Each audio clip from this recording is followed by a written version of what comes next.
ጤና ይስጥልኝ ውድ ተመልካቾቼ፣ ዛሬ ደግሞ ጠቃሚና አዲስ ሀሳብ ይዤላችሁ መጥቻለሁ። እስከ መጨረሻው እንድትከታተሉኝ ጠይቃችኋለሁ። እናንተም ጊዜያችሁን ከኔ ጋር ለማሳለፍ ስለወሰናችሁና እስከ መጨረሻው ድረስ ልትከታተሉኝ ስለወሰናችሁ አመሰግናችኋለሁ። ዛሬ ይዤላችሁ የቀረብኩት ጉዳይ አንድ የንባብ ክህሎትን ማሻሻል የሚፈልግ ልጅ ወደኛ ይዛችሁ ብትመጡ ልጁን አድሚት አድርገን ልጁን መዝግበን የብቃት ማረጋገጫ ሰርቲፊኬት እስከምንሰጥበት ጊዜ ድረስ ያለውን ሂደት ምን እንደሚመስል ስቴፕ ባይ ስቴፕ አብራራለሁ። በመጀመሪያ የምናደርገው ከልጁ ወላጅ ጋር ቁጭ ብለን ውይይት እናደርጋለን። ይህንን ውይይት ለማድረግ የተዘጋጁ ጥያቄዎች አሉ። እነዛ ጥያቄዎች መሰረት አድርገን ከወላጅ ጋር ውይይት ስናደርግ ዋናው ዓላማችን ልጁ ከዚህ በፊት ከንባብ ክህሎት ጋር ያለው ግንኙነት ምን ይመስላል የሚለውን ጀነራል አንደርስታንዲንግ ለመያዝ ነው። ይህ ውይይት እንደተጠናቀቀ የውይይቱን ግብአት ለመጠቀም ወደ ሁለተኛው ስቴፕ እናልፋለን። በሁለተኛው ስቴፕ ላይ ከወላጅ ጋር ውይይት አድርገን ያገኘነውን ሀሳብ እንደ ግብአት በመጠቀም ለልጁ የሚስማሙ 3 ስክሪኒንግ ቴስትስ የምንመርጥበት ነው። ልጁ እነዚህን 3 ቴስቶች እንዲወስድ እናደርግና ከሚያገኘውን ስኮር መሰረት በማድረግ ልጁ ከዚህ በፊት ያለው የሪዲንግ ስኪል ምን ነገሮችን ማስተር አድርጓል የሚለውን የምናይበት ነው። ይሄ ውጤት ልጁ ከዚህ በፊት የምን አይነት የሪዲንግ ስኪሎችን ማስተር እንዳደረገ የምንገነዘብበት ነው ማለት ነው። ይህንን ግንዛቤ መሰረት አድርገን ወደሚቀጥለው ስቴፕ እንሄዳለን ማለት ነው። በሶስተኛው ስቴፕ ላይ ደግሞ ልጁ በቴስቶቹ ላይ ያገኘውን ስኮር መሰረት በማድረግ በንባብ ክህሎቱ ስንተኛ ደረጃ ላይ ነው የሚለውን የምንወስንበት ነው ማለት ነው።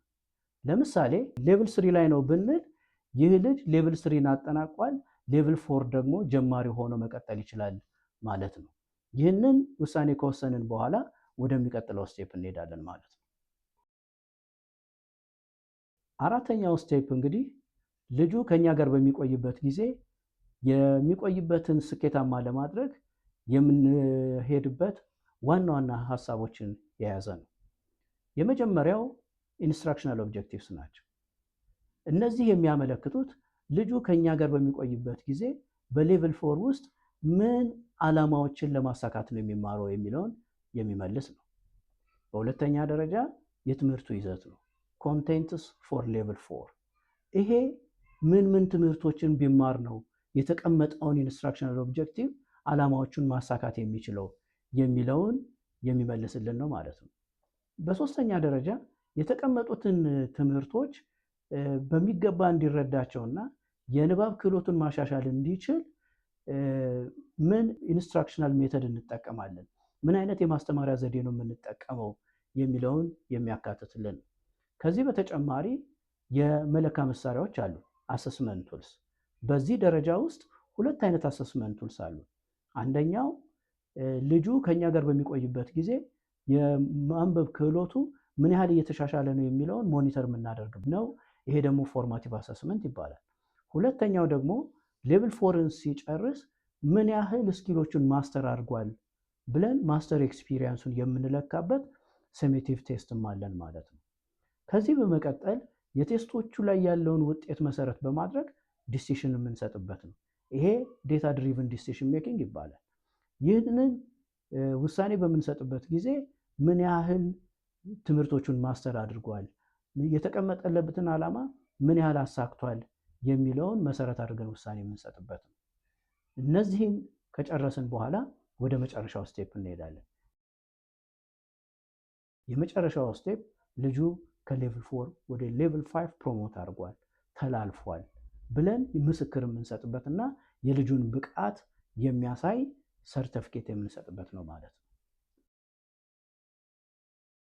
ውድ ተመልካቾቼ እስካሁን ድረስ ከኔ ጋር ስለቆያችሁ አመሰግናችኋለሁ። እንግዲህ አንድ ንባብ ክህሎትን ማሻሻል የሚፈልግ ልጅ እኛ ጋር ከመጣ ጊዜ አንስቶ እስከ መጨረሻ የብቃት ማሻሻያ ሰርተፍኬት ሰጥተን እስከምናረጋግጥበት ጊዜ ድረስ ያለውን ሂደት ምን እንደሚመስል አብራርቻለሁ። ይህንን በሚመለከት ጥያቄና አስተያየት ካላችሁ በአስተያየት መስጫው ላይ እንድታስቀምጡልኝ እጠይቃችኋለሁ። ይህ ለብዙ ወላጆች ጠቃሚ የሆነ መረጃ ስለሆነ ሼር እንድታረጉም በዚህ አጋጣሚ ልጠይቃችሁ እወዳለሁ። ምናልባት ለመጀመሪያ ጊዜ የምትከታተሉ ካላችሁ ፎሎ እንድታረጉኝ፣ ሰብስክራይብ እንድታረጉ እጠይቃችኋለሁ። አመሰግናለሁ።